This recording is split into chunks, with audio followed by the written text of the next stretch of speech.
Baby Madison's remains have been analyzed by additional forensic professionals, and new forensic assessments show baby Madison may have not had micronathia in life. Micronathia is where the lower jaw is smaller than normal and is associated with many genetic syndromes and conditions. The National Center for Missing and Exploited Children released a facial reconstruction photo in 2016 with micronathia in mind. And today, we are releasing a new forensic reconstruction photo, also created by NCMEC, which may better support baby Madison's true likeness without that condition. Today, we are also asking for the public's help. Have you seen this child? Think back to the summer of 2016, maybe even before. Have you seen a little girl wearing a pink butterfly dress? Did she have a feeding tube? Did she have long dark hair just past her little shoulders? I believe that someone out there knows something. And if you have any information about her or who disposed of her remains, please call me at the Madison County Sheriff's Office here in Madisonville, Texas. That number is 936-348-2755. My direct extension is 322. Thank you again all for taking your time and being here today. Thank you to the Texas Rangers, Ranger Cash, and the FBI for all of their assistance over the years. I truly believe that together we're going to solve baby Madison's case. Thank you, Sergeant Stanford. Thank you, Ranger Cash. Thank you all for being here.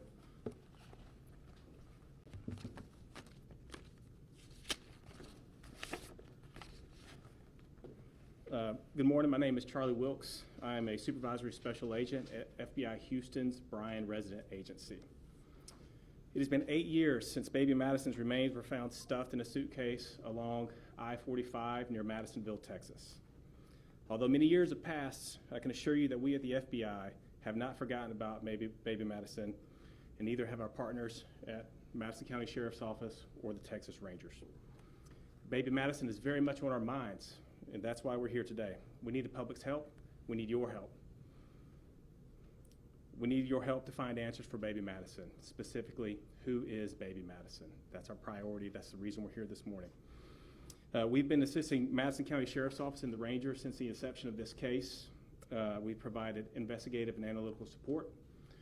We've leveraged the FBI laboratory, the investigative genealogy program, analysis, evidence collection, running down leads, and we are standing by to provide any more assistance that they need till this case comes to a conclusion.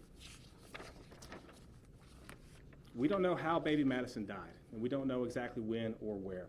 I think it's important to note the fact that she was found on I-45, a major thoroughfare. It could have happened anywhere, and the body was simply disposed here in Madison County.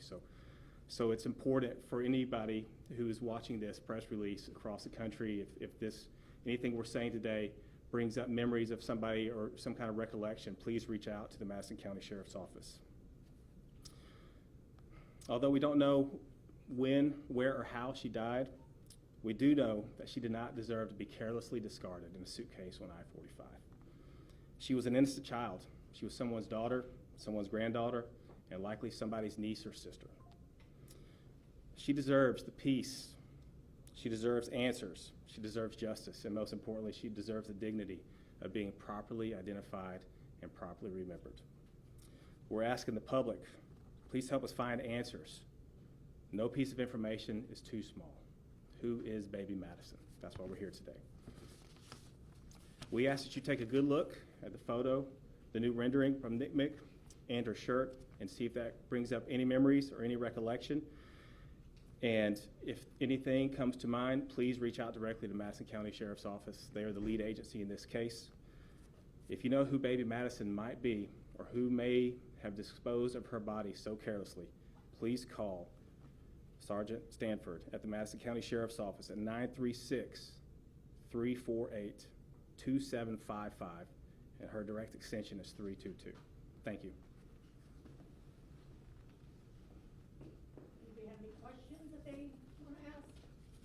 Sergeant, this seems like, I know you've been on this for quite some time. I know you have quite a bit of investment in this, but this still seems like it's really a gut-wrenching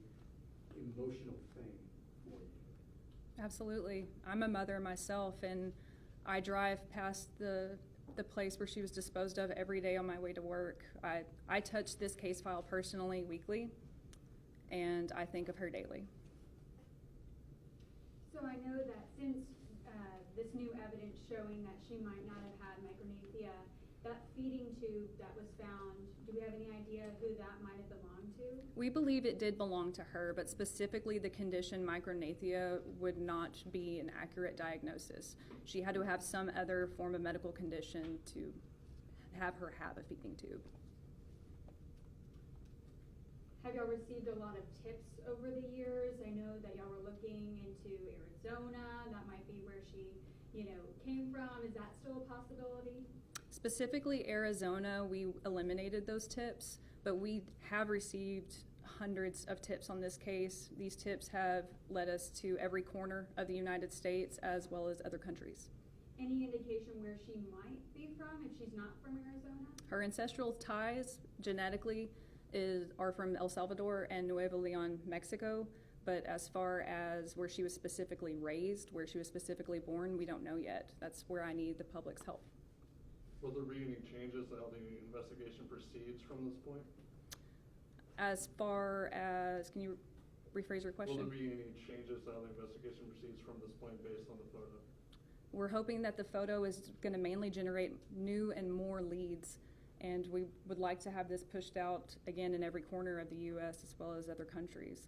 And we take every lead seriously as if that lead is going to be the one that solves the case. Sergeant, where is the child buried? Is it local? The child is not buried yet. Okay. The child is currently still at the medical examiner's office. Anything else? Did we just learn that, her ties are from El Salvador and Mexico, or is there something that was always known? Always known from the beginning of the case? No, it's not brand new information. That was something that we kind of held close to our chest as long as we could to keep the integrity of the investigation, and I think we all agree that it's important to push that information out to help generate more leads. How vital will a new picture be for this case? The old photo is online. It's very different from this new one. I believe the new one's going to be vital. The old photo, we just stopped receiving leads on it, and maybe this little girl is a little bit more recognizable.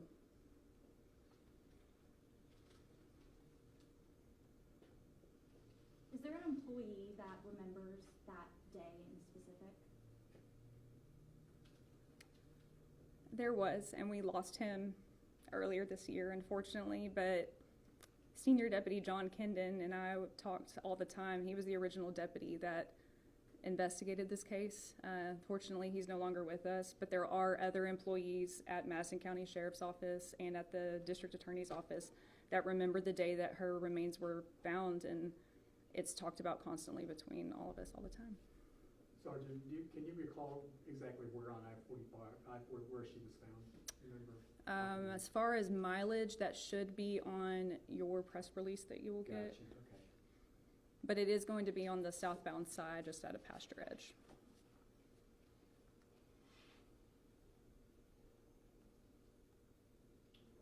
Thank you, everyone. I'm going to give you a hard copy of the news release. You'll also be receiving it electronically. And then I will be doing comments in Spanish for anybody who needs them. So thank you all for coming out. Will we get a digital copy of the Yes. pictures too? Yeah, okay. You should get it in your email shortly, both photographs. Is there any way we can get a picture of that suitcase, or is that something that you want to I hold on can to? send it to you digitally. Yep, and I'll get it to them via email. Perfect.